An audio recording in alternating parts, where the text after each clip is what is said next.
Nah, kira-kira kondisi epilepsi yang seperti apa aja tadi dok yang memang memerlukan long term EEG gitu? Apakah memang jika tidak sesuai saja atau ada kondisi khusus lain? Mendapatkan iktal itu kejang saat direkam.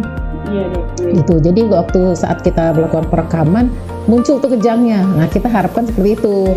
Yang paling keren adalah waktu itu saya habis antar anak ke sekolah dengan istri yang lagi hamil 9 bulan. Cuman hitungan hari udah jadwal untuk operasi sesarnya. Dengan gagah saya nyetir, isi bensin, tiba-tiba serangan di pom bensin. Untungnya istri sigap.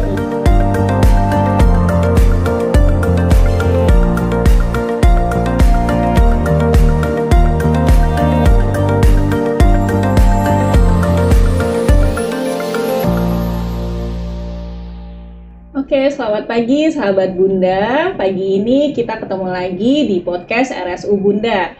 Nah, pagi ini saya, Dr. Oktaviani, spesialis neurologi, sudah bersama dengan Dr. Irawati Hawari, spesialis neurologi juga, dan Mas Bernard ya, yang merupakan epilepsi survivor. Oke, apa kabar nih Dr. Ira sama Mas Bernard? Baik, alhamdulillah. Nah, sekarang kita pagi ini akan bahas tentang pentingnya video monitoring EEG long term ya dok ya, pada kasus-kasus epilepsi gitu. Nah, seru banget kali ini bahasannya. Sekarang seperti kita ketahui ya dok ya, sebenarnya epilepsi itu kan merupakan suatu bentuk serangan kejang yang berulang ya dok, karena berlebihan aktivitas listrik di otak gitu. Nah, bentuknya seperti kita tahu macam-macam, ada yang terlihat gitu ya, istilahnya kelojotan, ada yang mungkin bengong aja gitu, ada yang tiba-tiba nggak sadar atau pingsan gitu. Nah, yang kita tahu nih mungkin yang lebih dikenal orang sebenarnya kan, untuk mendeteksi epilepsi harus dilakukan rekam otak atau elektroencephalograph ya dok ya, untuk mendeteksi nih gitu kan, istilahnya pusat kejangnya di mana gitu. Nah, sekarang ada lagi nih yang istilah yang mungkin belum banyak dikenal ya dok ya, namanya long term EEG gitu. Nah, sekarang mungkin dokter bisa jelaskan sedikit ya dok, apa sih bedanya EEG yang rutin kita lakukan dengan long term EEG? Ya, baik. Terima kasih. Selamat pagi, sahabat Bunda semua. Jadi kalau untuk EEG kan kita sudah biasa ya, EEG itu elektroencephalogram, di mana kita merekam aktivitas listrik otak di kulit kepala gitu. Jadi pemasangan elektroda di kulit kepala seperti itu. Dan itu biasanya rutin dilakukan selama 20 menit dengan perekaman yang bersih. Jadi kadang-kadang kan banyak bergerak-gerak, jadi bisa sampai 30 menit atau 40 menit. Itu EEG yang rutin biasa. Nah, jadi kalau EEG long term monitoring, jadi kan namanya long term monitoring ya. Dan kita memang harus ada videonya nih. Jadi video EEG long term monitoring itu kita gunakan untuk memantau serangan epilepsi yang kadang-kadang ini kan seringnya orang udah jelas kejangnya, tapi tiap kali diperiksa normal, gitu ya. Dan kadang walaupun sebenarnya diagnosis pasti itu kan bukan dari EEG-nya yang abnormal kan ya, tapi tetap dari klinisnya. Tapi kadang kita memang memerlukan bukti untuk melihat lokasi di mana ya, sehingga lebih untuk mendapatkan lokasi sumber kejangnya gitu. Jadi kita tujuan kita video EEG long term monitoring ini adalah untuk mendapatkan iktal. Iktal itu kejang saat direkam. Iya dok. Gitu. Jadi waktu saat kita melakukan perekaman muncul tuh kejangnya. Nah, kita harapkan seperti itu. Nah, jadi dari situ kita bisa lihat aktivitas listrik otaknya itu sumbernya dimulai dari mana. Walaupun kadang-kadang kita perubahan gelombang itu sudah muncul beberapa detik sebelum dia kejang. Jadi itu yang kita perhatikan. Ya, seperti itu ya. Jadi makanya perlu video yang langsung connect dengan waktu kejang dengan rekamannya seperti itu. Iya, mungkin seperti kita tahu ya dok, maksudnya biasanya kadang hasil EEG dengan bentuk kejangnya nggak sesuai gitu ya, karena mungkin ternyata pusatnya bukan di situ, yang seperti dokter bilang tadi ya gitu. Jadi kejang dengan bentuk EEG-nya nggak sesuai, berarti mungkin harus didapatkan dalam waktu yang lama dulu gitu ya. Nah, kira-kira kondisi epilepsi yang seperti apa aja tadi dok yang memang memerlukan long term EEG gitu? Apakah memang jika tidak sesuai saja atau ada kondisi khusus lain atau yang memang belum bisa dipastikan epilepsi atau seperti apa dok? Ya, jadi yang kadang-kadang ada beberapa kasus ya, ada yang orang tuanya bilang nih serangan terus tiap malam gitu, kok kejangnya terus-terusan nggak teratasi. Jadi dia memerlukan rekaman yang lebih panjang saat tidur karena dia katanya saat tidur terus gitu kan. Nah berarti kan kita harus rekam saat dia tidur ya, jadi dia EEG-nya menginap seperti itu dan sepanjang malam kita rekam. Nah pada saat itu terlihat gerakan-gerakan yang kita curigai kejang. Jadi kita bisa buktikan di situ kalau saat perekaman kita lihat gerakan tapi tidak ada perubahan aktivitas listrik otaknya, ya berarti itu kan bukan. Jadi kita bisa memastikan, Bu, anak ibu ini yang malam-malam gerakan yang katanya ibu itu curiga serangan, itu bukan seperti itu. Jadi kita bisa pastikan seperti itu. Atau ada juga yang memang serangannya sering banget gitu ya, tapi pas kita periksa bukan. Jadi itu yang psikogenik, jadi yang kesana pura-pura ya, itu juga ada ketemu seperti itu dari perekaman yang long term.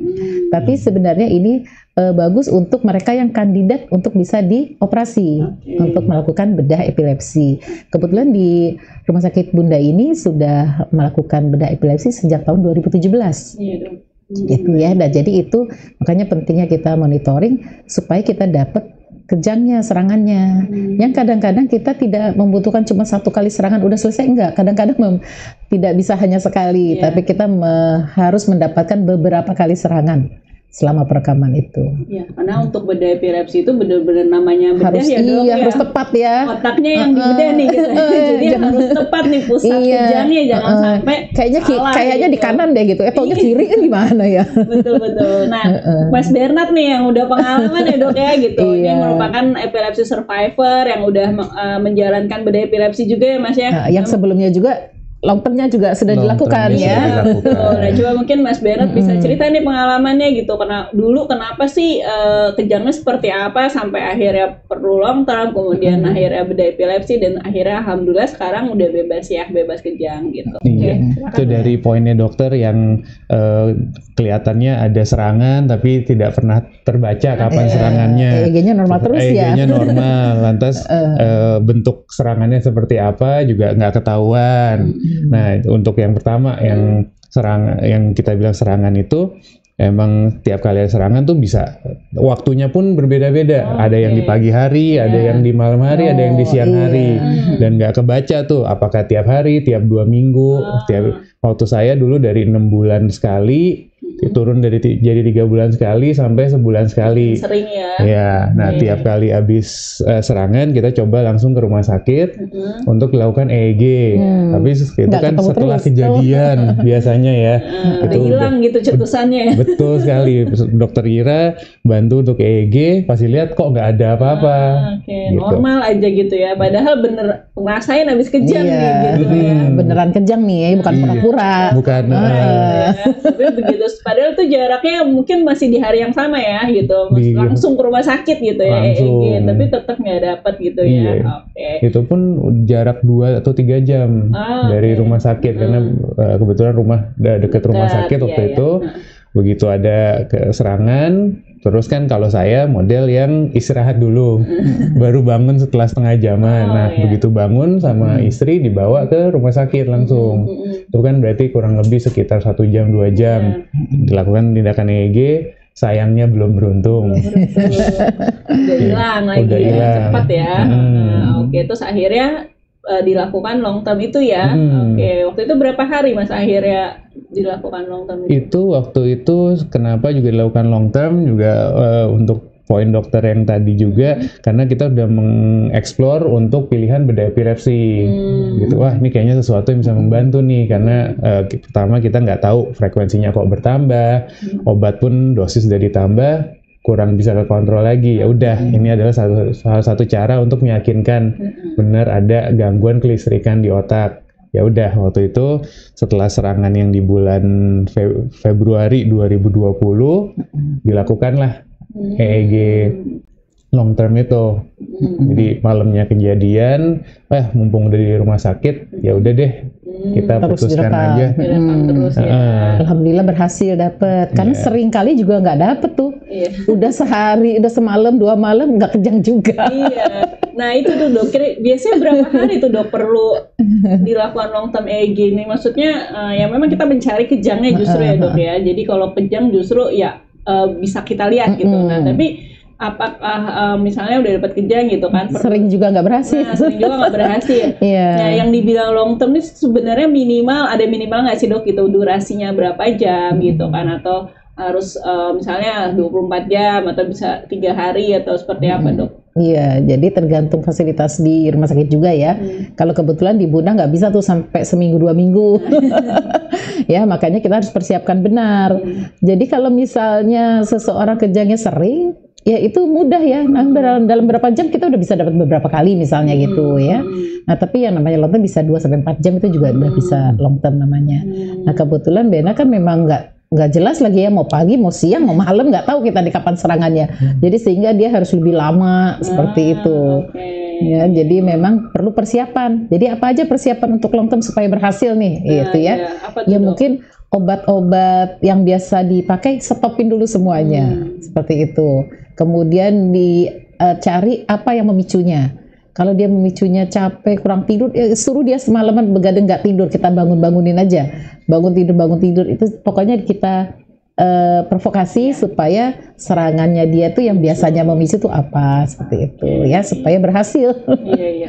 Kalau Mas Bernard waktu itu kan Persiapannya apa nih waktu itu? persiapannya apa nih gitu? Coba waktu itu kan epilepsinya masih dibilang bisa kapan aja ya. Nah coba yang kira-kira paling diingat gitu kan, yang sampai akhirnya memutuskan ini Udah deh, nggak operasi bisa deh ya. nih, ini harus operasi gitu. Apa sih, apa ada kejadian yang mungkin fatal gitu kan di kehidupan sehari-hari gitu kan, atau yang bikin nggak bisa nih gitu kan, ini udah harus ditindak lebih lanjut gitu kan. Itu seperti apa tuh Mas? Jadi yang tadi itu trigger pertamanya kenapa saya explore bedah epilepsi, karena frekuensinya kok bertambah. Walaupun dosis obat sudah ditambah gitu, dari yang 6 bulan jadi 3 bulan sekali, jadi sebulan sekali. Dan kejadiannya dari biasanya tidur malam sampai tiba-tiba di kantor lagi ngopi pagi enak-enak mau mulai hari, terus tiba-tiba ada serangan. Yang paling keren adalah waktu itu saya habis antar anak ke sekolah dengan istri yang lagi hamil 9 bulan. Cuman hitungan hari udah jadwal untuk operasi sesarnya. Terus? Dengan gagah saya nyetir, isi bensin, tiba-tiba serangan di pom bensin. Untungnya istri sigap. Jadi saya bisa di sini sekarang. Coba kalau waktu itu istri nggak sigap, ya udah. Jadi itu titik dimana udah, ini kayaknya saya perlu bantuan yang lebih banyak lagi untuk menangani epilepsinya, karena sudah tidak membantu untuk kehidupan saya. Iya benar, itu udah ini sih ya, maksudnya kalau diterusin bahaya juga ya gitu. Saya kan udah nggak tahu kapan muncul cetus. Berarti kan bisa tanpa cetusan ya, istilahnya lagi di kantor. Nggak ada tanda-tanda ya? Nggak ada tanda. Kondisi cukup tidur gitu kan, baru masih pagi mau mulai hari gitu kan, lagi santai, bukan yang lagi aktivitas berat gitu, tiba-tiba bisa serangan juga ya gitu. Iya berarti memang udah kepikiran ini nggak bisa didiemin aja gitu ya. Nah sekarang abis waktu itu melakukan long term nih Mas, itu berapa hari Mas Bernard melakukan berapa long term EEG itu? Itu pokoknya aku di long term berapa malam itu nggak nyampe 1 malam ya? kok. Nyampe 1 malam. Kejadiannya Cepat ya, itu di rumah malam biasa. Terus kita bawa ke sini, terus karena udah mikir oke, akan bedah epilepsi, ya udah dicari secara pasti titiknya di mana. Pagi ya. Aku inget banget tuh dokter bilang jangan dikasih minum obat. Yang tadi kayak dokter bilang kan, itu obatnya jangan dikasih supaya bisa ketangkep. Udah itu mungkin 6 jam udah selesai kok. 6 jam ya. 6 jam itu. 6 jam udah dapat kejangnya gitu ya, dan udah jelas gitu ya dok ya saat dapat itu datanya ya. lah ya. Iya udah dapat datanya yang cukup untuk operasi ya. Nah terus dok setelah hasil EEG nih, misalnya kita kan berarti bisa langsung dilihat ya dok ya, setelah dilakukan rekam EEG itu kira-kira berapa lama kita bisa langsung tahu hasilnya atau bisa memutuskan gitu kan dok pusat epilepsinya di mana gitu, atau misalnya nih selama perekaman gitu kan kita pantengin terus gitu kan, atau gimana tuh dok biasanya? Iya, jadi kan untuk kita mengarah ke bedah epilepsi kan tentu nggak bisa juga dari hasil itu aja gitu ya, satu pemeriksaan aja kan enggak. Tentu kita harus cari tahu dulu bentuk serangannya Bernard ini seperti apa. Jadi kita harus tanya ke keluarganya, ke istrinya, semuanya lah kita tanyakan. Kemudian apa yang terjadi. Kadang-kadang ada perubahan perilaku dan sifat yang terjadi akibat epilepsinya itu sendiri. Kemudian bentuk serangannya seperti apa. Kemudian kita lihat lagi, itu namanya semiologi ya. Kemudian dilihat lagi dari MRI-nya. Dan MRI-nya juga harus MRI dengan potongan yang sesuai, yang benar. Karena seringkali MRI ya nggak ketemu apa-apa juga ya. Tapi kalau untuk MRI, kebetulan Bernard ini semiologinya sesuai dengan temporal lobe epilepsi. Nah, temporal lobe epilepsi tapi di kiri apa di kanan kan seperti itu ya. Kan harus jelas nih. Nah, kemudian kita lakukan MRI dengan irisan tipis.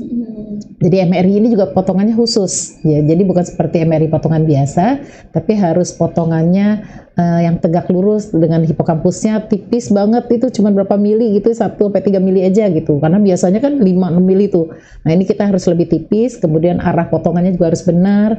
Kemudian kita lihat kesesuaiannya. Oh, ceritanya dia tuh kalau tiap kali kejang tangan kanannya dulu gini ke kanan gitu. Nah, kita kan berarti curiga udah di kiri nih seperti itu. Tapi cocok gak nih? Ternyata MRI-nya dia cocok juga nih. Ada kayak sklerotik gitu ya, atau kayak apa tuh? Udah mengeras lah gitu.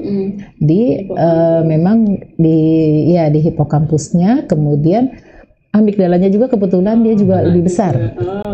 Di sebelah kiri. Kan jadi cocok tuh. Oh, kiri-kiri. Nah, sekarang EEG-nya tapi normal terus kan.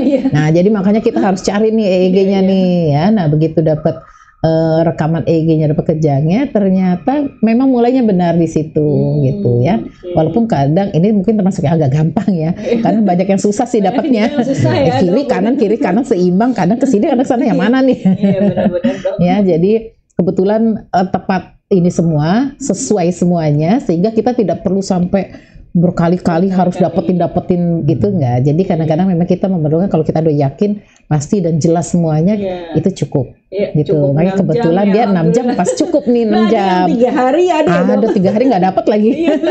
3 hari belum dapat pun ada ya dok. Jadi sebenarnya durasinya ini bervariasi ya dok ya, tergantung kejangnya muncul atau enggak gitu, dan saat itu mungkin bisa dipastikan sesuai nggak gitu ya dok ya. Mungkin bentuk kejang yang di video itu sama dengan yang terlihat di EEG-nya dan gitu, MRI-nya. Betul. Karena kan ada yang mungkin yang tadi dokter bilang psikologis gitu ya, dia kejang tapi di EEG-nya nggak ada. Normal. Mungkin itu mesti kita lihat lagi, dipanjangin lagi gitu ya dok ya. Oke.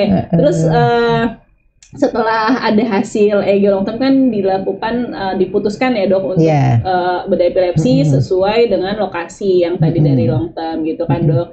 Nah, setelah itu dok, misalnya udah dilakukan nih ya bedah epilepsi gitu kan, apakah masih memerlukan EEG long term lagi atau EEG, atau mungkin hanya EEG rutin atau seperti apa dok? Ya, jadi kebetulan kan memang Bernard dilakukan bedah epilepsi juga di sini ya, di Rumah Sakit Bunda, dan itu seminggu biasanya kita perawatannya.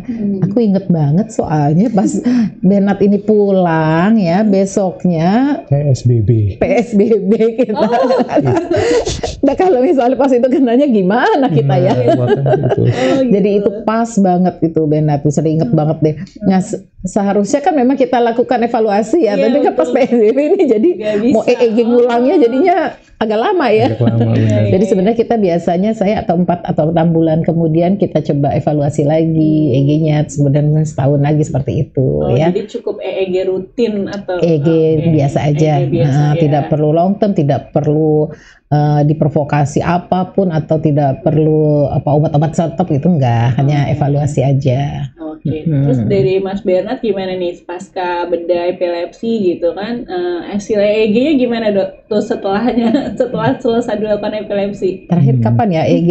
Terakhir itu aku dari 2020 itu juga karena PSBB yang usia 3 bulan mundur ke 6 bulan. Syukurnya baik EEG-nya. Terus habis itu tiap tahun aku selalu Evaluasi kontrol. terus. Evaluasi itu 2021 pokoknya tiap Maret deh. Tiap Maret. Jadi Tiap udah tahun sampai yang tahun ini aja sih masih bolong ya dok ya masih. Tapi kan berarti udah tahun 2020 4 tahun ya? Udah 4 Iya. tahun. Nggak ada serangan sama sekali? Aduh syukurnya nggak ada. Terima kasih EEG banyak. berarti normal terus juga ya? EEG normal terus. Oke, ya berarti emang pentingnya di situ ya dok ya, long term Iya. EEG. Kalau waktu itu mungkin nggak memutuskan untuk melakukan long term dan bedah, ya Belum mungkin masih ketahuan. berlanjut gitu ya. Belum berani. Belum berani, iya. Kalau misalnya serangan makin sering itu kan akan mengganggu juga ngerusak otak kan. Iya, betul loh. Nah sedangkan benar kan seorang yang memang berkarir gitu loh ya. Nah jadi karirnya nanti bisa mengganggu karirnya gitu ya. Jadi memang keputusan itu harus cepat diambil. Cepat diambil ya dok ya gitu. Jadi Iya. memang untuk pasien-pasien mungkin yang masih epilepsinya masih sering berulang gitu ya, Iya, gejalanya, iya. apalagi Heeh. mungkin ya itu tadi bisa pagi, siang, malam, bisa kapan aja tanpa cetusan muncul gitu. Mungkin jangan menunda ya dok ya, baiknya Iya. lebih baik cepat konsul dan mungkin memang memerlukan long term EEG gitu dok. Dan ini nggak ada efek samping kan ya dok? Nggak ada. Karena kan amannya kita di rumah sakit. Iya. Jadi kalau memang memerlukan oksigen kah atau langsung suntik obat yang untuk langsung menghentikan kejang itu Iya. kita bisa segera lakukan. Karena yang penting adalah beberapa detik sebelum kejangnya itu muncul. Kalau memang kejangnya kira-kira lama ini kita harus cepat hentikan lah. Betul. Jangan didiemin gitu. Jadi walaupun tadi disebutkan dokter kita justru memprovokasi kejang nih ya dok ya gitu. Jadi obatnya justru di stop gitu, Iya. malah dicetusin biar dia kejang, bikin Iya. capek, dibikin begadang. Tapi justru nggak usah takut gitu ya dok ya Iya. gitu. Karena memang prosedurnya seperti itu gitu, dan itu yang kita cari gitu supaya justru kejang. Jadi kan mungkin kadang ada mungkin orang tua juga ya mungkin trauma ya dok gitu, anaknya kejang terus nggak berani nyetop obat gitu. Jadi begitu dibilang prosedurnya harus stop obat mungkin Jadi- takut gitu karena mungkin ada pengalaman kejang yang nggak berhenti sehingga harus rawat inap atau mungkin masuk ICU segala macem. Nah itu mungkin salah satu yang ditakuti nih dok gitu. Iya. Stop obat bagi orang epilepsi yang atau orang tua yang dengan anak epilepsi itu sebenarnya sesuatu Agak-agak yang takut ya. gitu. Karena ditakutkan Traumatik kan, juga buat traumatik, keluarga. betul dok. Pasti itu sesuatu yang traumatik apalagi kalau pernah mengalami kejang yang terus menerus itu ya dok ya gitu. Jadi cukup aman ya dok, intinya long term EEG Iya. untuk dilakukan ya dok, karena dilakukan juga dengan pengawasan Iya, gitu ya. dan di Ada- rumah sakit kan. Betul, di rumah sakit dan ada perawat yang Iya. memonitor gitu ya. Iya. Jadi memang semalaman pun tetap ada Ditungguin, yang nungguin iya. gitu ya dok.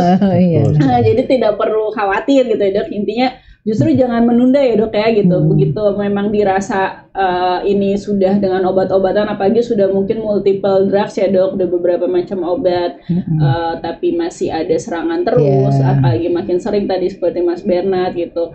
Sebaiknya langsung konsul gitu ya, karena mungkin membutuhkan long term EEG gitu. atau pemeriksaan penunjang lain atau karena pemeriksaan harus penunjang, betul. ya harus yakin kita kan. Nah. Kalau belum yakin ada lagi lakukan yang lain. Ini Iya, karena berhubung sudah yakin kita ya bisa cepat. Iya gitu ya dok ya. Jadi mungkin yang dikhawatirkan selama ini mungkin seperti itu sih dok, gitu karena ditakutkan kejangnya malah nggak berhenti gitu. Gitu. Oke, baik sobat Bunda, mungkin di sini sampai di sini ya dok ya, atau kira-kira ada Mas Bernard yang mau diceritain lagi?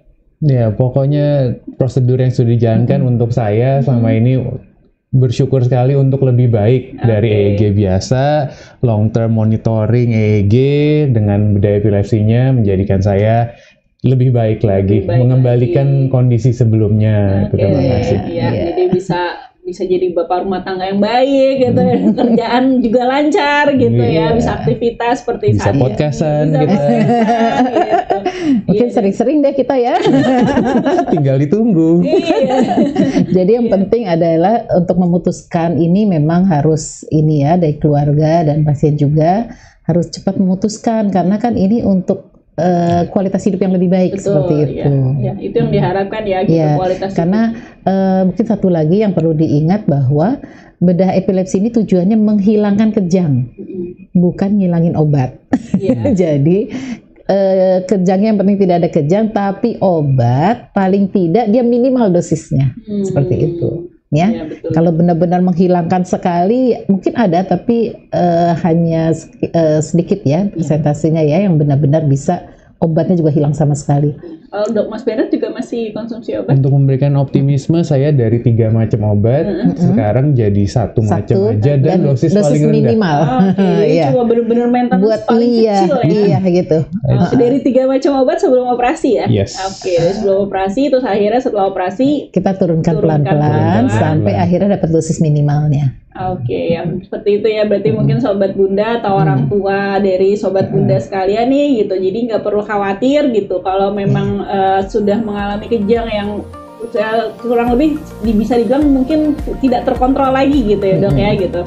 Nah itu mungkin memang berarti memang perlu tindakan lebih lanjut gitu, baiknya segera konsul, mungkin melakukan pemeriksaan lebih lanjut seperti salah satunya long term EEG gitu kan, dan kita bisa memutuskan tindakan yang lebih baik, salah satunya bedah epilepsi yang tujuannya nantinya mengurangi kejang dan ataupun obat-obatan kejang dan akhirnya meningkatkan kualitas hidup pasien seperti Mas Bernard ini. Oke, baik, terima kasih banyak Dokter Ira. Iya, sama-sama Dokter Rattan. Selamat pagi, selamat aktivitas.